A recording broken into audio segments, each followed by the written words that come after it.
I'm Rebecca, 34, and despite my success in real estate investing, I've always kept a low profile, especially about owning the house my brother Marcus lives in. We were inseparable until Heather came along. His new wife redecorated my property, maxed out his credit cards, and turned him against me. Yesterday, I used my key to check on him after a disturbing call. Suddenly, police sirens. Heather reported a home invasion. If only she knew whose home she was really standing in. Before I continue this story, let me know where you're watching from. Hit that like button and subscribe for more unbelievable true stories. I wasn't always financially comfortable. Growing up in a modest neighborhood in Michigan, our parents taught Marcus and me the value of hard work. Dad was a factory worker and Mom a school secretary. They scrimped and saved to put food on the table and keep a roof over our heads. Despite limited means, they encouraged us to dream big.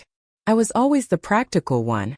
While other teenagers spent their weekends at the mall, I worked 2 part-time jobs. Mornings at the local bakery and evenings waiting tables. By 18, I had saved enough for community college tuition. I studied business management while working full-time, often sleeping just 4 hours a night. Marcus was different, creative, free-spirited, and 5 years younger. He had our mother's artistic talent and dreamed of becoming a graphic designer. Our parents supported his creativity, but worried about his financial future. Follow your passion, Mom would tell him, but have a backup plan. Everything changed when our parents died in a car accident during my senior year of college. I was 22. Marcus only 17. Instead of pursuing my planned business career in Chicago, I stayed home to become Marcus's guardian until he finished high school.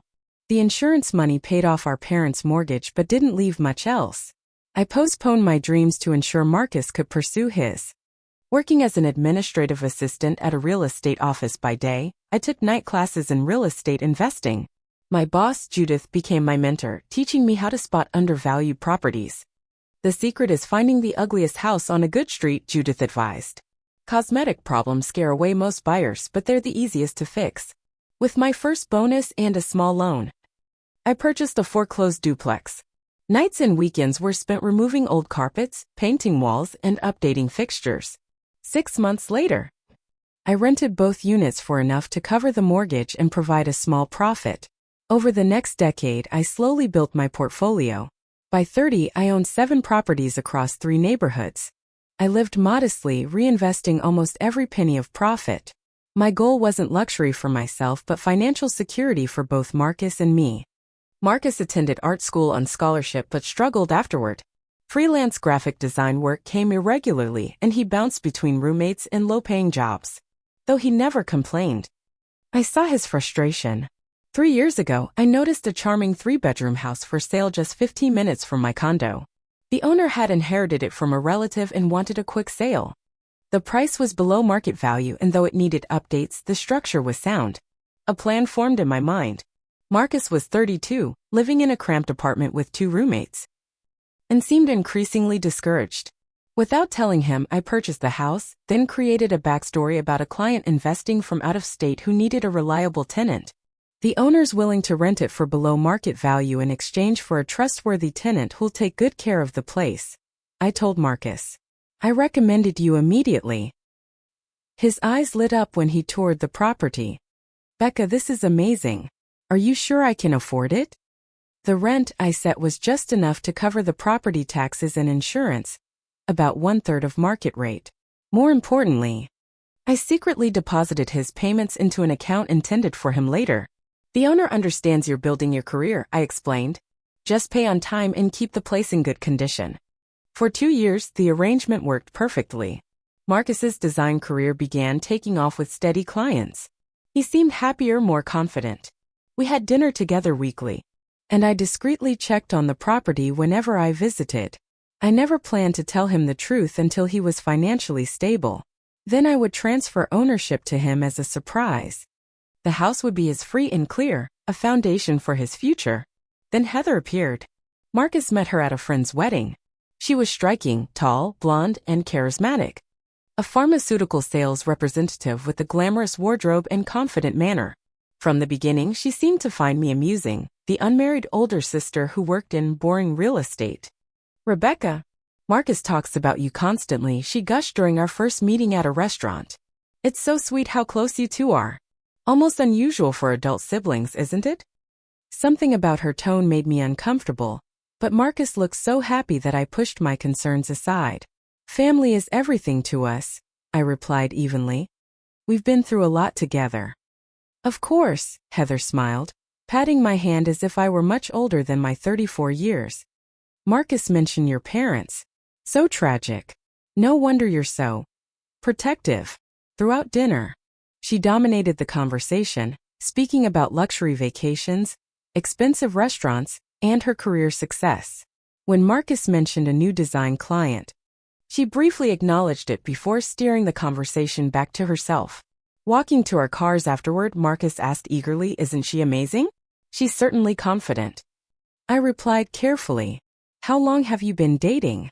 "Just 2 months, but when you know, you know." His expression was earnest, almost pleading for my approval.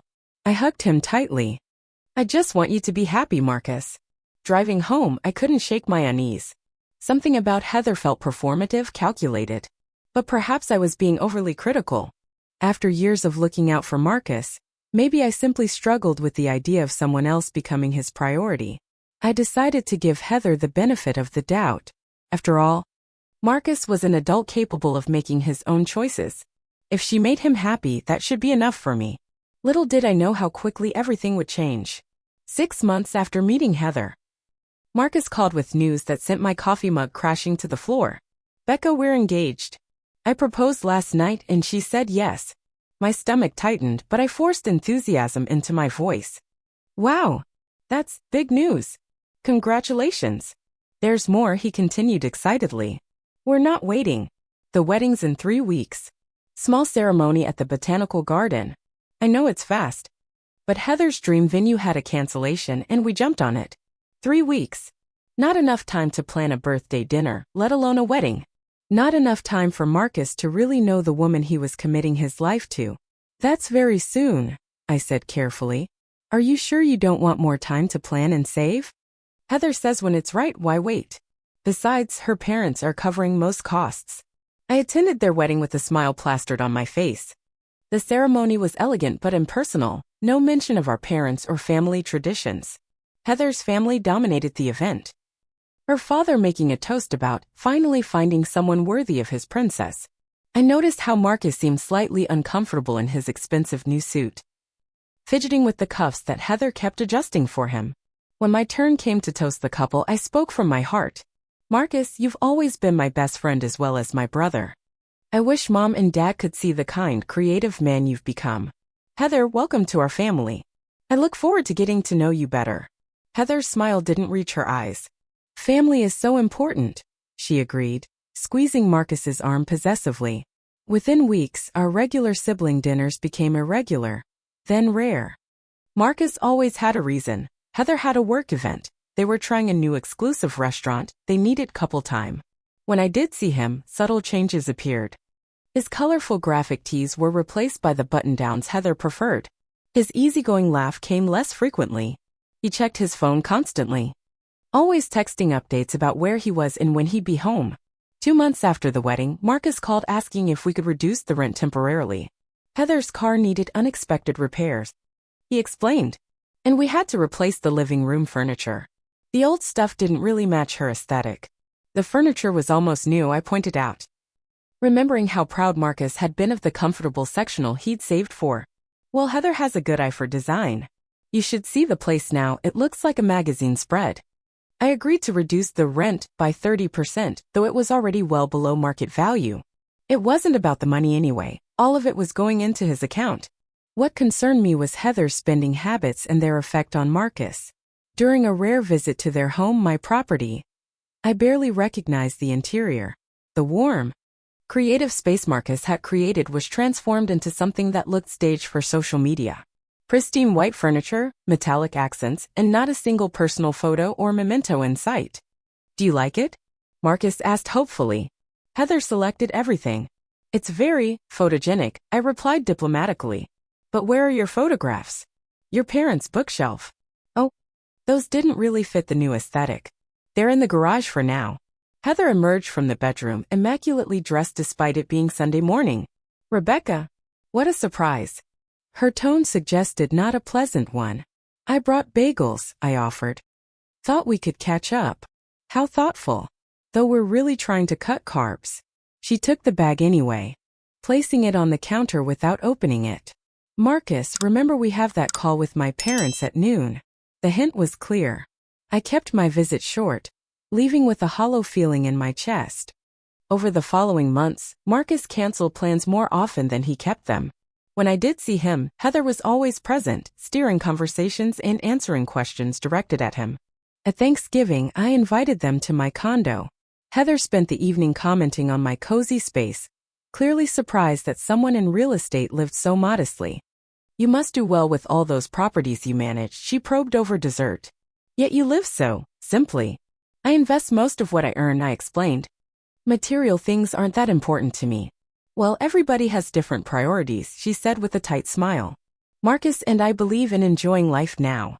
Right, honey? Marcus nodded, though something flickered in his eyes. The house is coming along great, he added quickly. The kitchen is next on our list. Kitchen? I asked, confused. The kitchen had been updated just before I purchased the property. Just some minor upgrades, Marcus said, as Heather shot him a warning glance. Later, as they prepared to leave, Heather remarked, we should host Christmas at our house. It's much more spacious. Your house, I repeated before I could stop myself. Well, you know what I mean, she laughed. Our home, even if we're technically renting. Though honestly, after all the improvements we've made, that landlord should be paying us.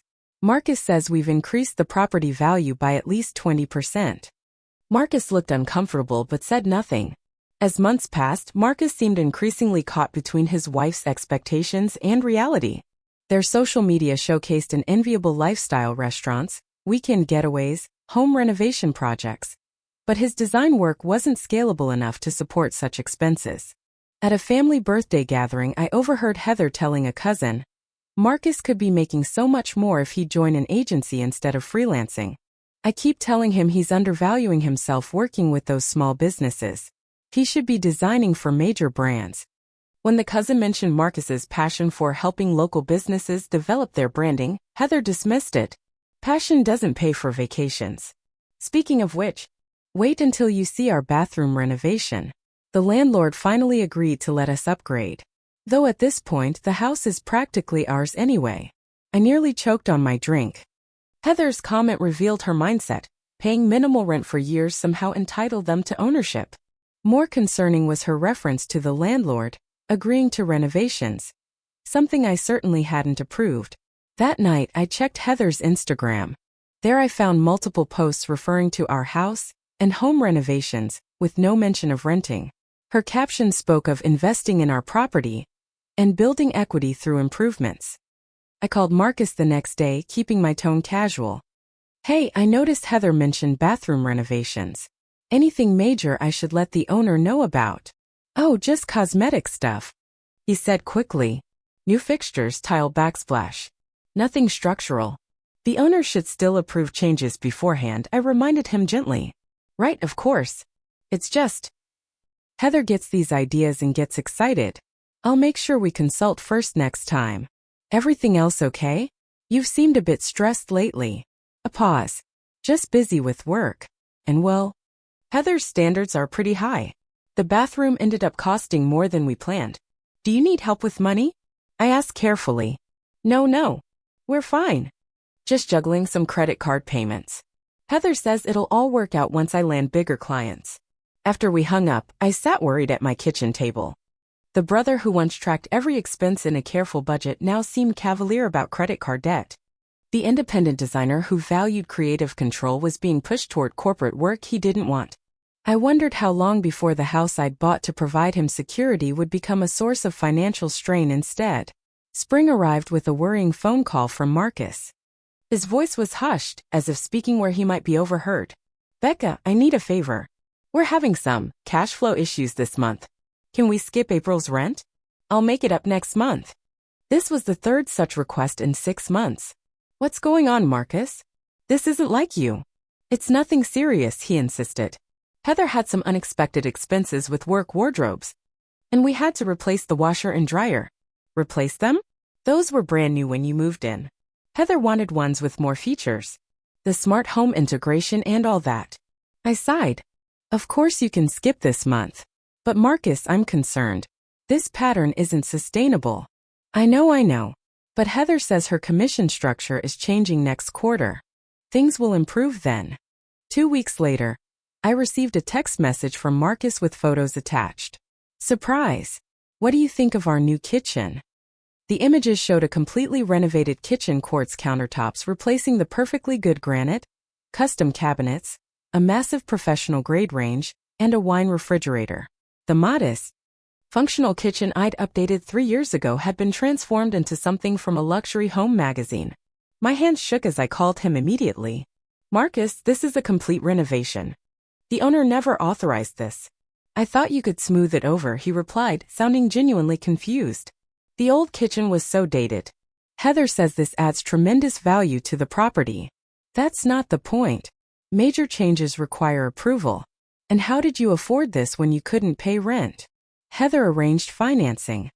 His voice grew defensive. Look, we live here. We should be able to make it comfortable for ourselves. There are boundaries, Marcus. Legal ones. The lease specifically prohibits unauthorized structural changes. They're not structural. And honestly, the landlord should be thanking us. When we eventually move, they can charge much higher rent. The conversation ended tensely. I found myself in an impossible position, reveal my ownership and risk damaging our relationship. Or continue the charade while watching my brother sink deeper into financial trouble. The following weekend I drove to the house, hoping to speak with Marcus alone. Instead, I found Heather hosting a home showcase party. 12 women wandered through my property, admiring the renovations while Heather played tour guide. The previous finishes were builder grade at best, she was explaining as I walked in. I had a vision for something more sophisticated. The contractor wanted $17,000, but I negotiated him down to $14,000 on a kitchen they hadn't requested permission to renovate, in a house they didn't own. Rebecca. Heather's surprise quickly morphed into a practiced smile. I didn't know you were coming. Marcus is out getting more wine. I was in the neighborhood, I replied, struggling to keep my composure. Your party looks lovely. Just a few friends admiring our hard work. Don't worry, we're being careful with everything. As if property damage was my only concern, I moved through the house, noting changes in every room. Custom blinds, new light fixtures, wallpaper in the dining room. In the master bedroom, the carpet had been replaced with hardwood. The bathroom featured a steam shower and double vanity that definitely weren't there before. When Marcus returned, his expression upon seeing me was telling, not joy at his sister's unexpected visit, but anxiety.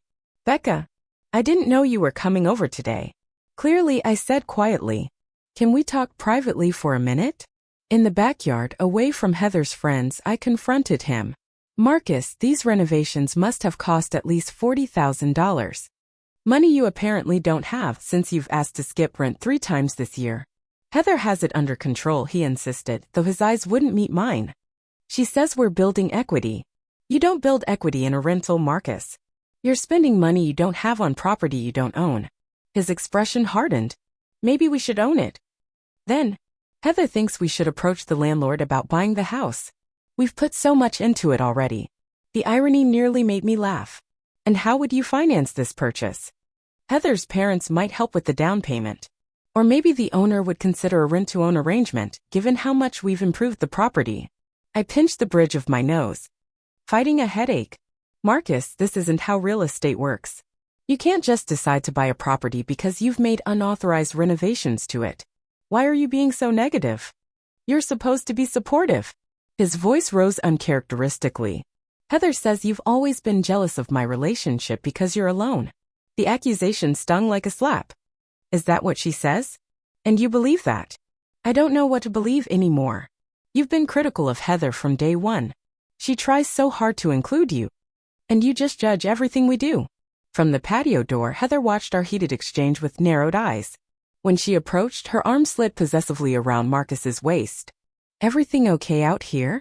The guests are asking about your beautiful brother. We were just discussing your renovations, I said evenly. Aren't they magnificent? Heather beamed. I have such a vision for this place. Next, we're thinking of knocking through between the dining room and kitchen. Open concept is everything these days. That would be a structural change. I pointed out. Definitely not allowed under your lease. Her smile tightened. Well, rules are meant to be flexible. Once the landlord sees how we're improving the property, I'm sure they'll understand. And if they don't, then they're short-sighted and ungrateful, Heather snapped, dropping her hostess persona momentarily. We're making this house worth so much more than what your mystery client paid for it. Marcus looked uncomfortable.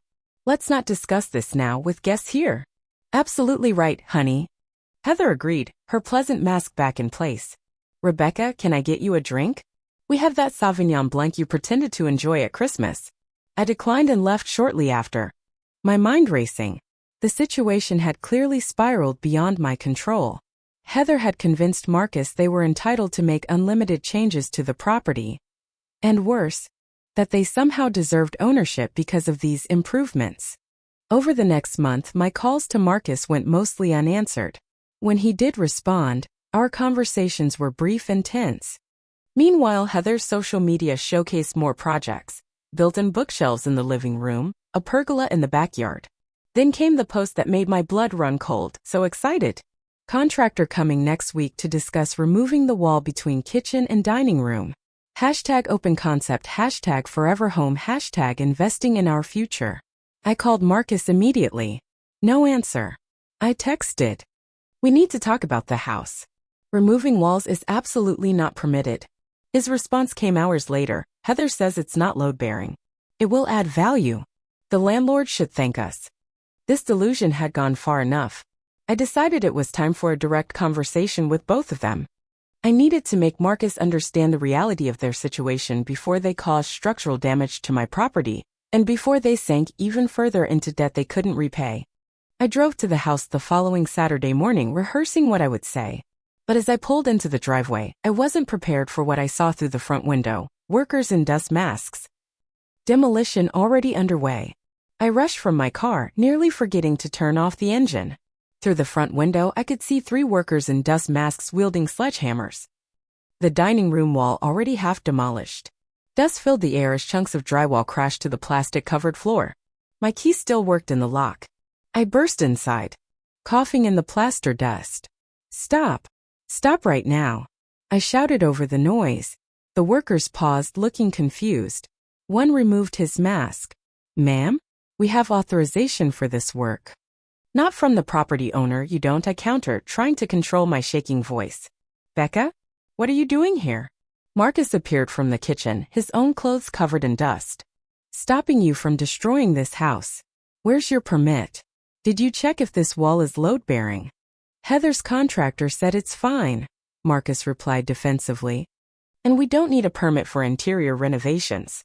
That's absolutely false. You need permits for structural changes and you need the owner's permission, which you definitely don't have. The front door opened again. Heather entered carrying coffee trays, her expression shifting from surprise to anger when she saw me. Rebecca, checking up on us again. Someone needs to. You're demolishing walls without permits or permission. Heather set down the coffee with exaggerated calm and addressed the workers. Could you gentlemen give us a moment? Family drama. Once they stepped outside, Heather's pleasant facade vanished. You have no right to barge in here and stop our renovations. I have every right, I fired back. This demolition is unauthorized and possibly illegal. We live here. We pay rent. We're improving the property value tremendously. You pay reduced rent as a favor to you. And you've repeatedly violated the lease agreement. Marcus stepped between us. Becca, please. We know what we're doing. The wall isn't load-bearing. Did a structural engineer confirm that? Or just Heather's contractor friend? Heather's eyes narrowed. What does it matter to you anyway? It's not your house. The moment hung in the air. I could tell Marcus the truth now. Or continue the charade while they potentially cause serious damage to my property. Actually, I began, but Marcus interrupted. Becca's just concerned because she recommended us to the owner. He explained to Heather. Her professional reputation is at stake. Well, she should worry about her relationship with her brother instead, Heather retorted. Marcus, Are you going to let your sister dictate how we live in our home? It's not your home, I said flatly. You're tenants. Tenants who've added at least $70,000 in value to this property. Heather nearly shouted. If anything, the landlord should be paying us. That's not how it works, and you know it. You're making these changes without permission, apparently without permits. And based on what I'm seeing, without proper professional guidance. Marcus looked torn, his eyes moving between his wife and me. Heather said open concept would make the space flow better. And I'm sure it would look beautiful, I acknowledged, softening my tone. But there are proper channels. You need engineering reports, permits, and owner approval. Otherwise, you could be creating safety hazards and legal problems. The only problem I see is you, Heather snapped. Always interfering. Always judging our choices. Marcus, are you going to stand there and let her talk to me this way in our home? The emphasis on "our" made my jaw clench. Marcus looked physically pained. Caught between two women he didn't want to disappoint. Maybe we should pause the work, he suggested tentatively.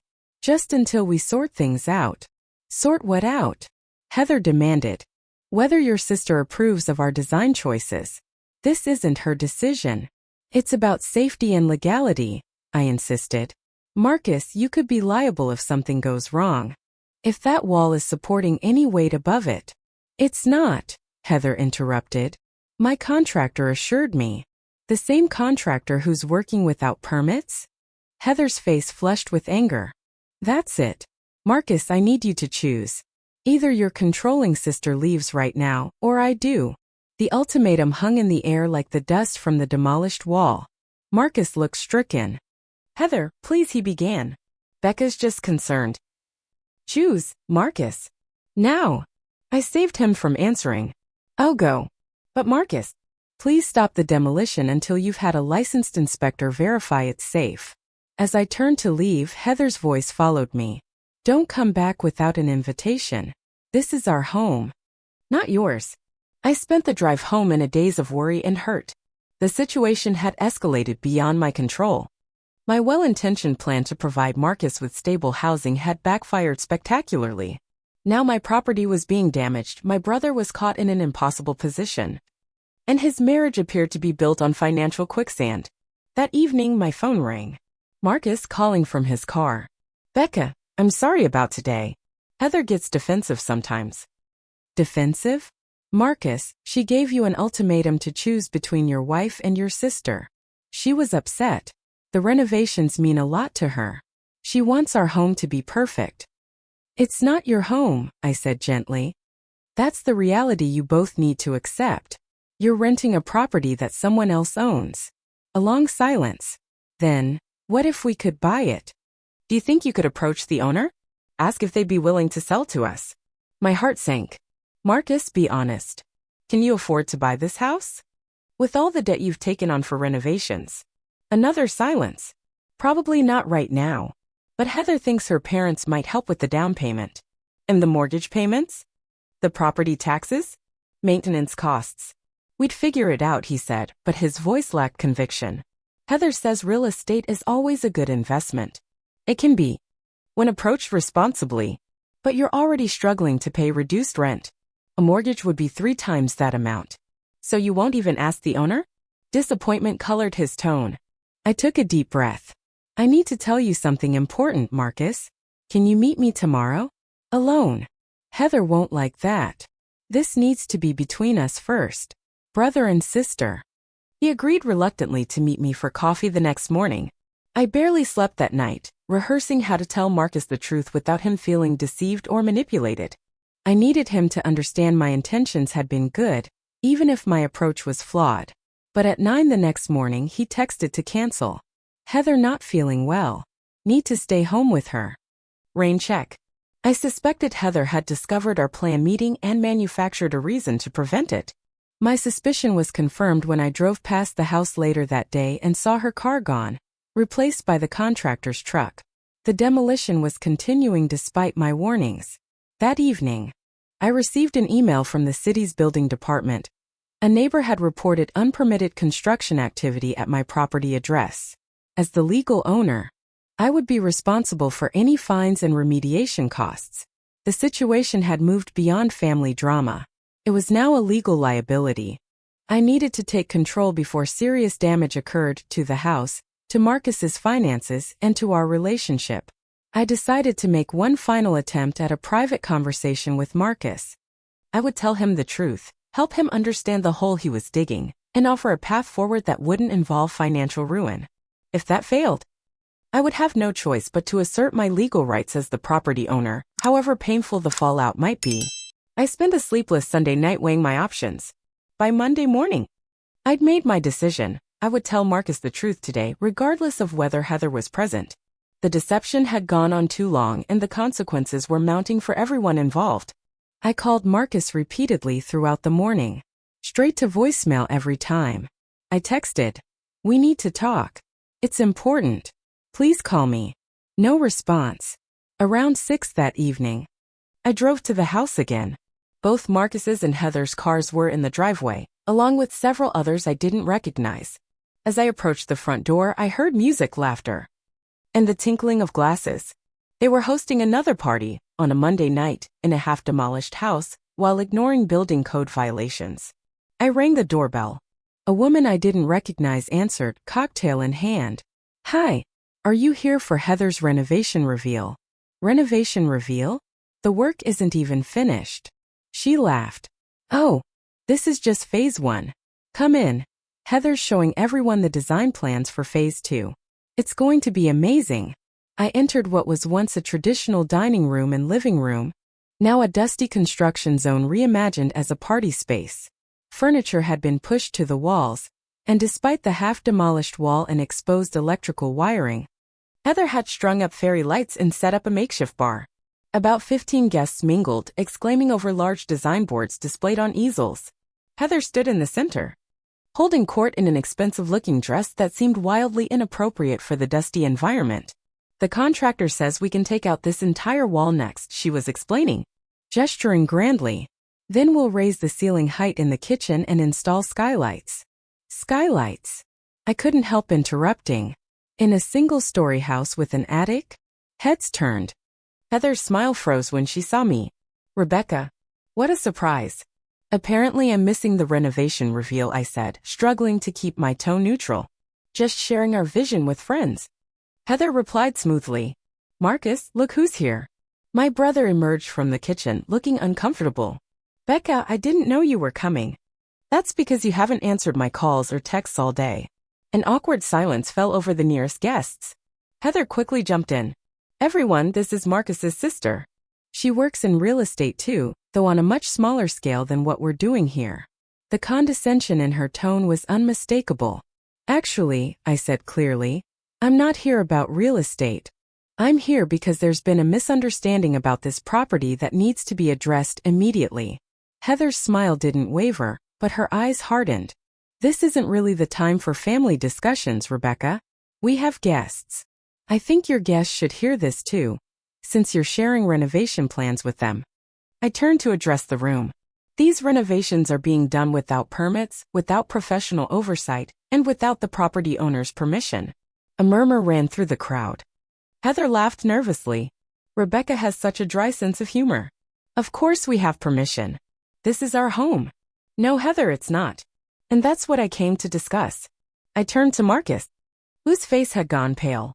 "I've needed to tell you something for a long time, and I've made a mistake by waiting this long." "Becca, please," Marcus began, but I held up my hand. "I own this house. Marcus, I bought it 3 years ago specifically for you to live in. The rent you've been paying has been going into an account for you. I was planning to transfer ownership to you when you were financially stable." Dead silence filled the room. Heather's face went from confusion to disbelief to fury in seconds. "That's ridiculous."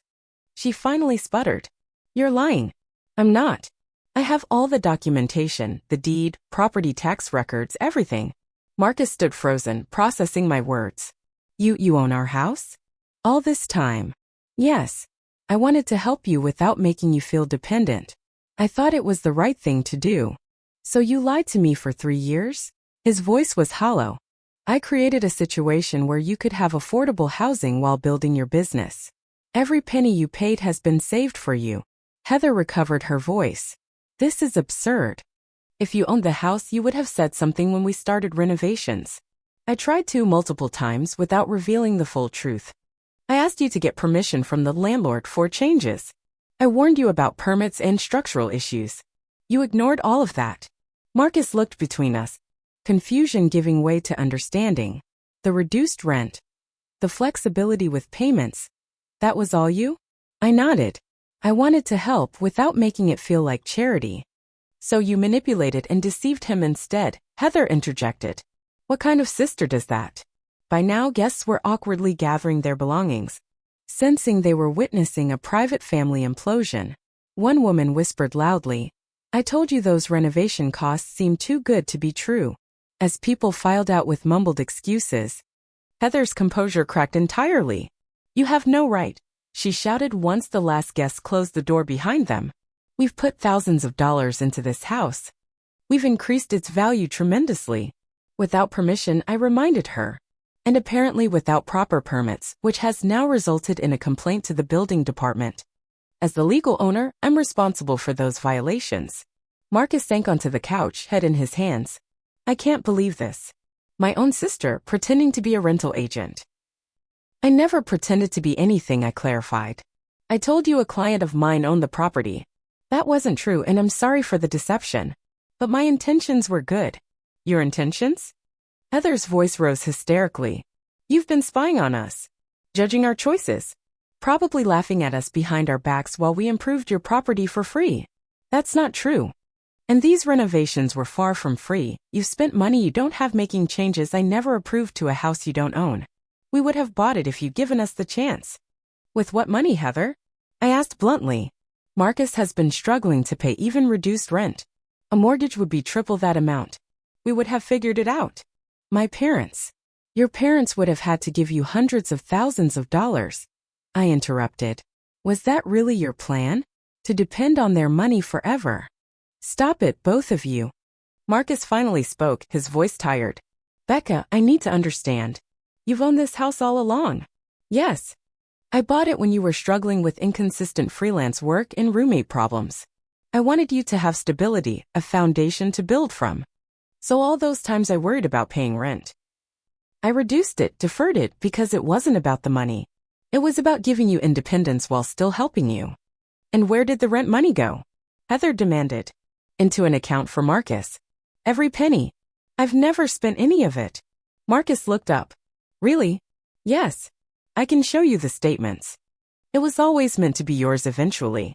Heather paced the room, gesturing wildly at the renovations. What about all this? We've put at least $70,000 into improvements. Improvements I never authorized, I reminded her. Changes that may have damaged the structural integrity of the house and that have certainly violated building codes. Because we thought we were investing in our future. In our home. I sympathize with that perspective, Heather, but it doesn't change the legal reality. This is my property. The renovations were not authorized. So what now? Marcus asked quietly. You're going to evict us? Your own brother. The hurt in his voice cut deep. Of course not, Marcus. You're my brother. I want to help fix this situation. Fix it how? By taking credit for all our improvements. Heather sneered. Actually, I was thinking we could talk about a legitimate path to ownership for Marcus. If that's what he wants. Something financially sustainable. Heather's eyes narrowed suspiciously. What does that mean? It means I'm willing to work with Marcus on a realistic payment plan that could eventually transfer ownership to him. But it would require financial responsibility and living within your means. We are responsible. Heather insisted. These renovations are investments. Investments you couldn't afford, made to a property you didn't own without proper permissions or permits. I countered. That's not responsible by any definition. Marcus stood up suddenly. I need air. I need to think. He walked out the front door without looking at either of us. Alone with Heather.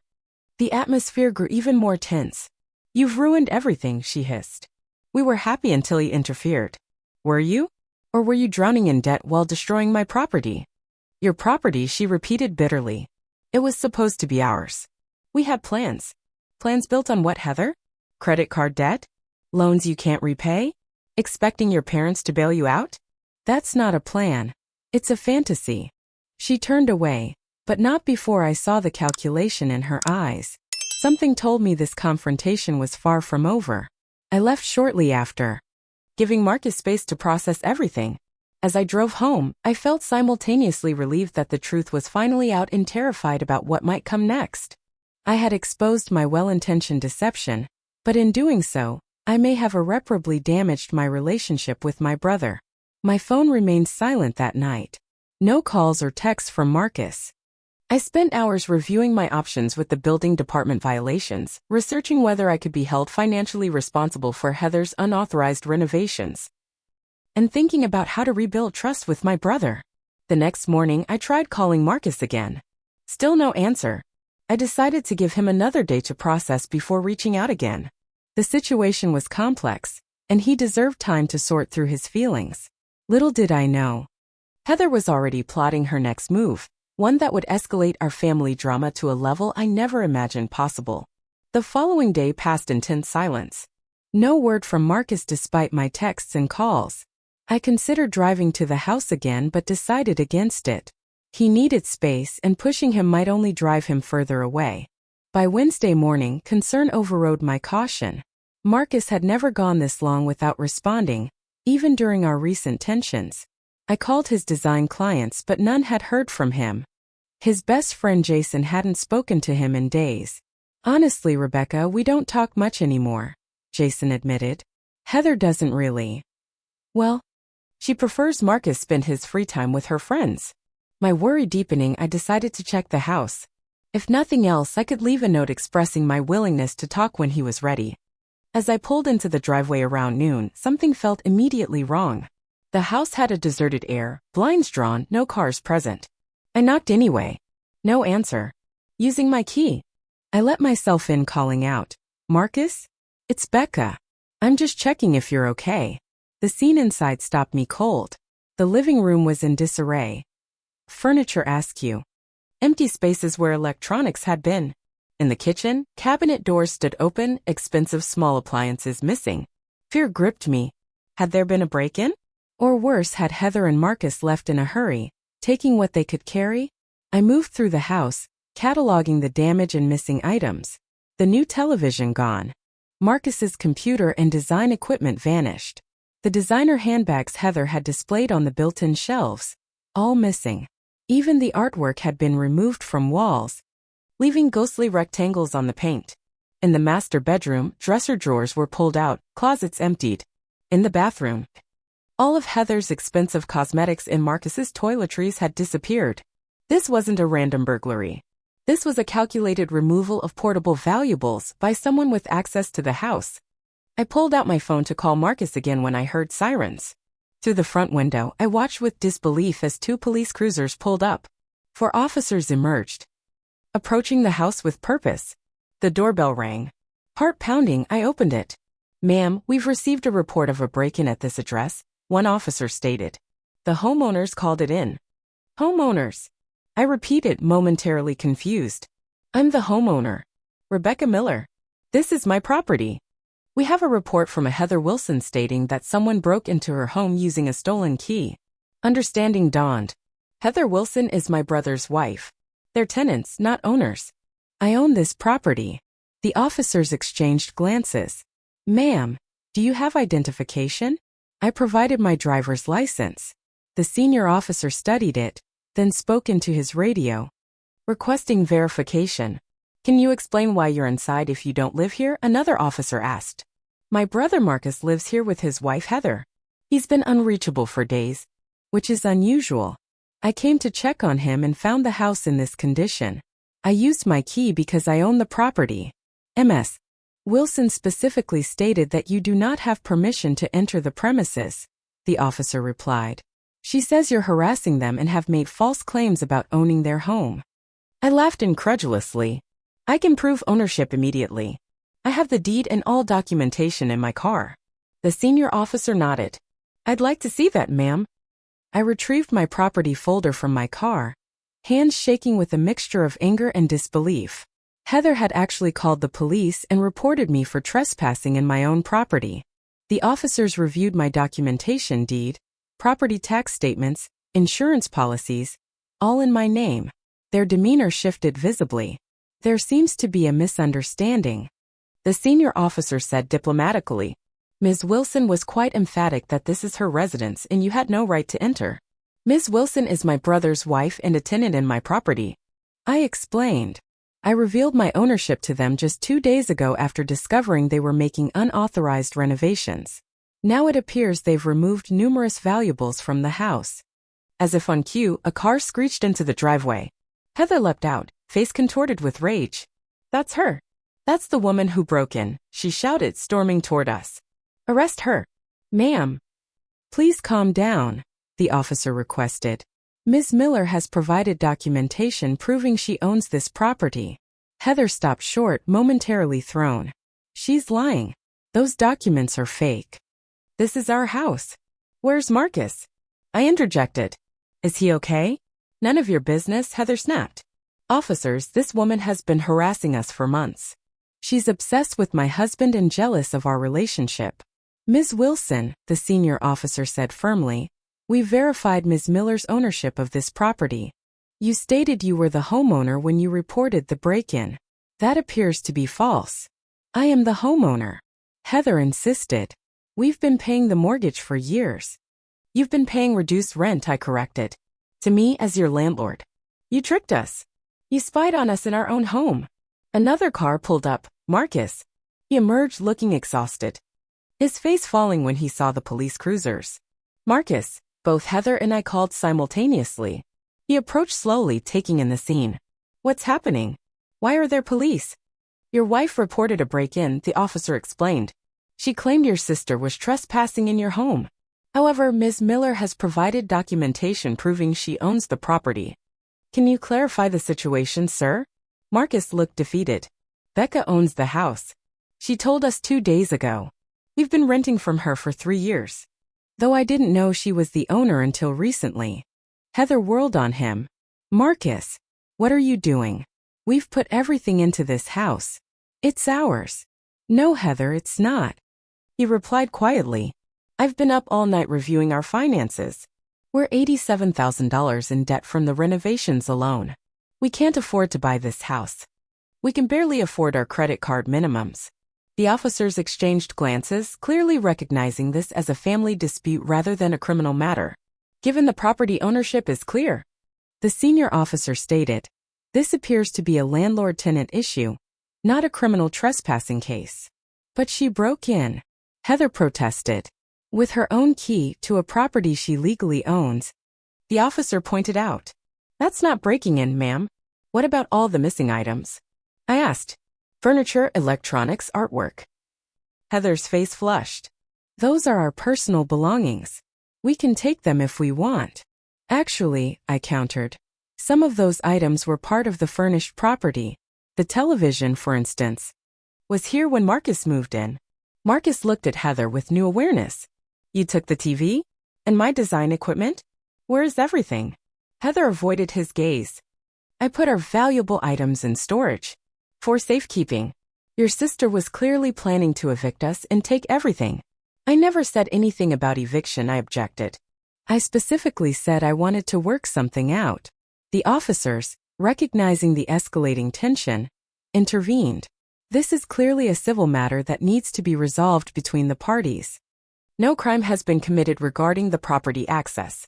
What about the theft of my belongings? I asked. If you can provide a detailed list of items that belong to the property rather than to the tenants, you can file a separate report, the officer advised. But right now, this seems like a misunderstanding that would be better resolved privately. Heather wasn't finished. She's been stalking us, spying on us, coming into our home uninvited. Again, ma'am. It's her property, the officer reminded her. She has legal right of access with reasonable notice, which varies by state. She deceived us for years. Heather's voice rose hysterically. She let us spend thousands renovating her property. That appears to be a civil matter between landlord and tenant, the officer repeated patiently. I suggest consulting an attorney if you feel you have a case regarding the renovations. Marcus finally spoke up. Heather, stop. Please. You're making this worse.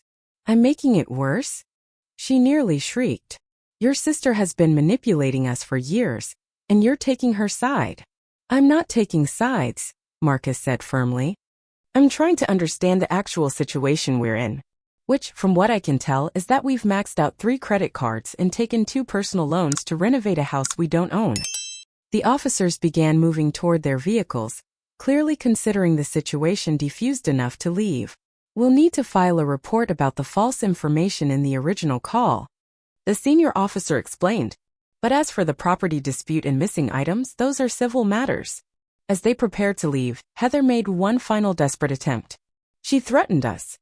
That's why we removed our belongings. We feared for our safety. The officers paused.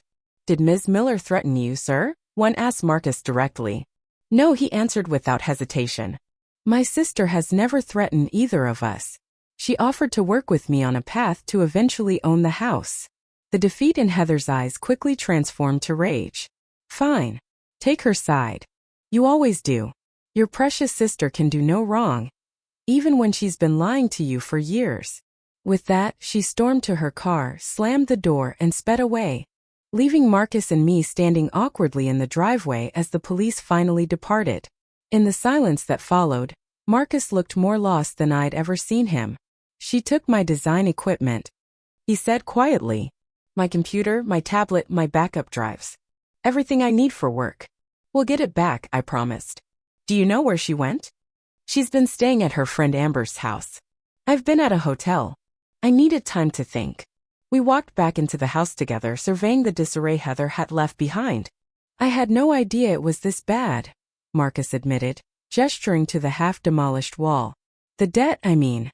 Heather handled all the finances. When I asked questions, she'd say I was stressing too much, that it would all work out. Marcus, I'm so sorry. I should have told you the truth from the beginning. He nodded slowly. Yes, you should have. But I understand why you didn't. You were trying to help without making me feel like a charity case. And instead I made everything worse. Not everything, he said softly. For 3 years. I had a stable home I could afford. My business grew. I was happy. Until Heather. He didn't contradict me. Instead, he sank onto the remaining couch, head in his hands. How did I not see it? The spending, the control, the isolation from friends and family. It all happened so gradually.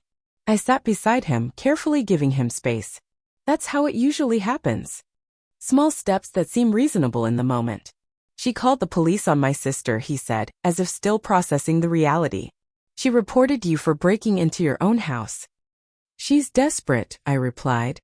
She built a fantasy life she couldn't sustain, and now it's crumbling. Marcus looked up, determination replacing despair in his eyes. I need to get my work equipment back. My clients are waiting on projects. We'll figure it out, I promised. Together. Like we always have. For the first time in months. My brother really looked at me, not through the filter of Heather's manipulation, but as the sister who had always been there for him. Together, he agreed quietly. Thank you, Becca. As we sat in the half-demolished living room, surrounded by the physical evidence of Heather's destructive influence, I felt a glimmer of hope. The road ahead would be difficult. Legal issues with the building department, recovering Marcus's belongings, dealing with the debt Heather had accumulated in their name. But for the first time in too long, Marcus and I were truly on the same side again. The wall Heather had built between us was finally beginning to crumble. Just like the one she'd impulsively demolished in the house. 1 week after the police incident, Marcus and I sat at my kitchen table surrounded by financial statements, legal documents, and takeout containers. The past 7 days had been a whirlwind of activity. Filing reports for the missing property, consulting with an attorney about the unauthorized renovations, and beginning the painful process of untangling Marcus's finances from Heather's web of debt. According to the credit reports, she opened 2 cards in your name without telling you, I pointed out, highlighting the relevant sections. That's identity fraud, Marcus. He rubbed his temples. I know, but pressing charges means dragging this out longer. I just want it over with. I understand. But you shouldn't be responsible for debt you didn't authorize. Marcus had moved temporarily into my spare bedroom while we sorted through the chaos. Heather had finally returned his work equipment after our attorney sent a formal demand letter, though she'd accidentally deleted several project files before returning the computer. Have you heard from her today? I asked cautiously. 3 voicemails. First angry, then crying, then angry again. She keeps alternating between threatening to sue me for abandonment and begging me to come back. And how are you feeling about everything? He considered the question carefully. Embarrassed. Angry. Relieved in a way.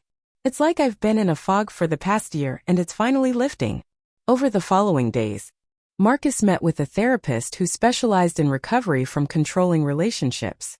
Slowly, he began to recognize the patterns of financial abuse, isolation, and manipulation that had characterized his marriage to Heather.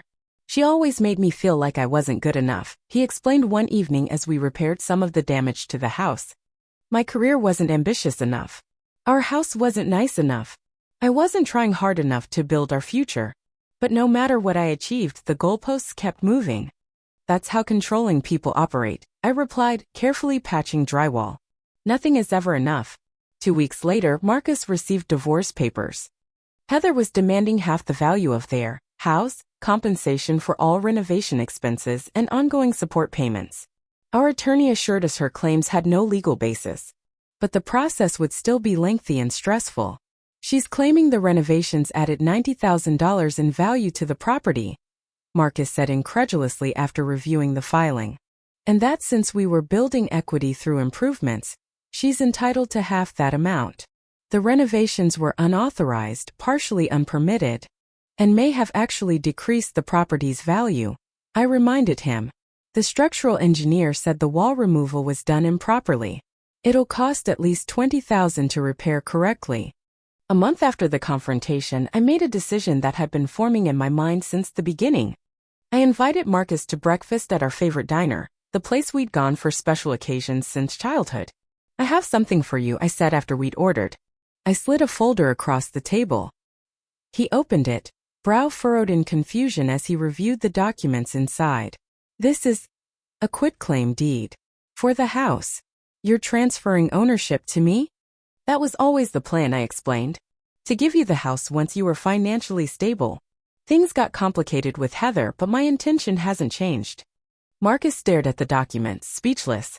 The account with your rent payments has almost $40,000 in it, I continued. That should cover the repairs and give you a fresh start. Becca, I can't accept this. Not after everything that's happened. You can and you will, I insisted gently. The house was always meant to be yours. Consider it Mom and Dad's legacy in a way. They always wanted us to look out for each other. Tears welled in his eyes. Why would you still do this for me? After I let Heather come between us? After I believed her when she said you were jealous and controlling. Because you're my brother, I said simply. And because I've learned something important from all this. Helping someone doesn't mean controlling their life or making decisions for them. It means giving them the tools to succeed and then trusting them to use those tools wisely. Marcus wiped his eyes. I don't deserve this. It's not about deserving. It's about family. About second chances. Later that day, as we walked through the partially renovated house, now legally his, Marcus opened up about Heather's spending and the secret debt she'd accumulated. She had 3 credit cards I didn't know about, he revealed. When one would max out, she'd open another. She kept telling me the renovations were investments that would pay off when we eventually bought the house. Did you ever question where all the money was coming from?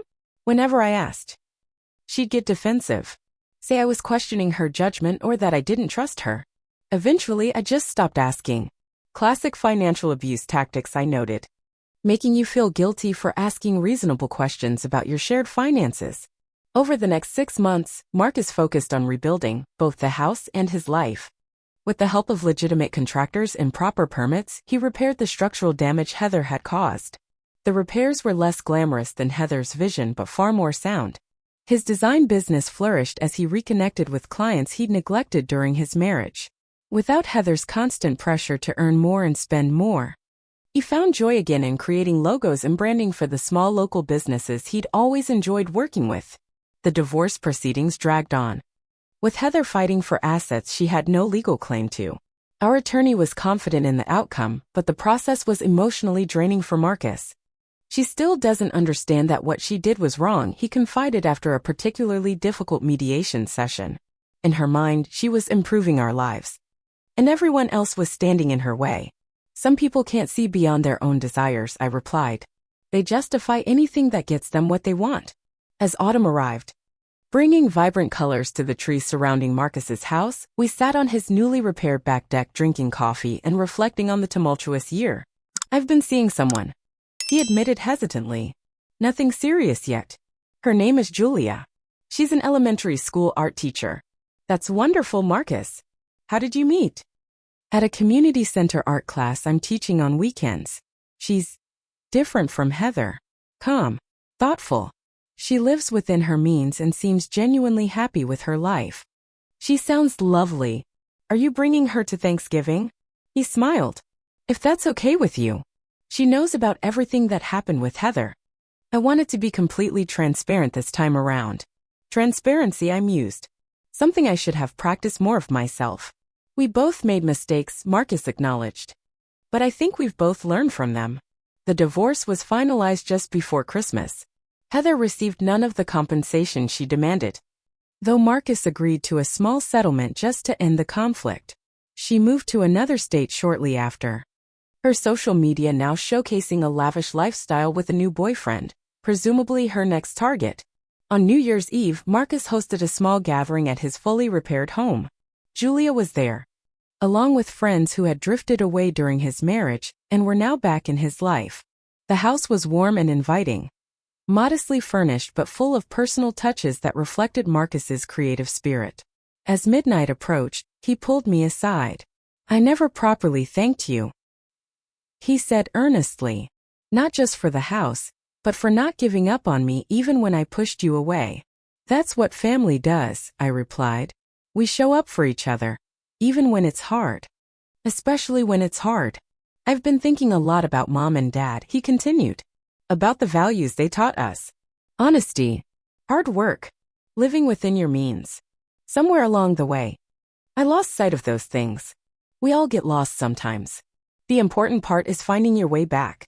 As our friends counted down to midnight, I reflected on the tumultuous year behind us. What had begun as a well-intentioned plan to help my brother had spiraled into a painful lesson for both of us.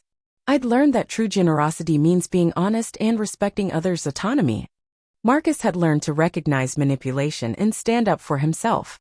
Most importantly, we'd both learned that family bonds, when built on truth and mutual respect, can withstand even the most determined efforts to break them. In the year since, Marcus's house has truly become his home. He's slowly adding his personal touch to each room, making improvements he can afford without debt.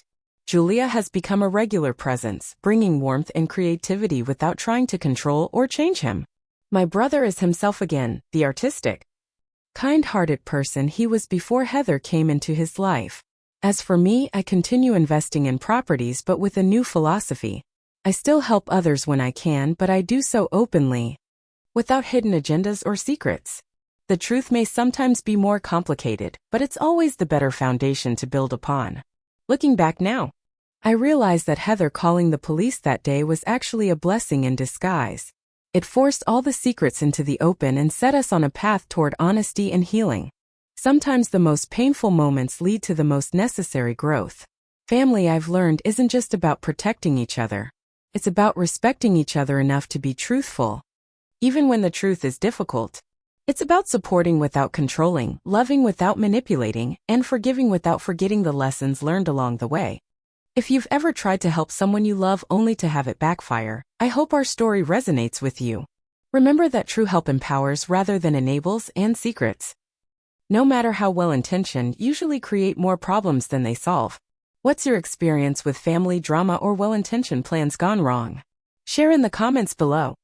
And don't forget to like, subscribe, and share this story if it touched your heart. Thank you for listening to my journey.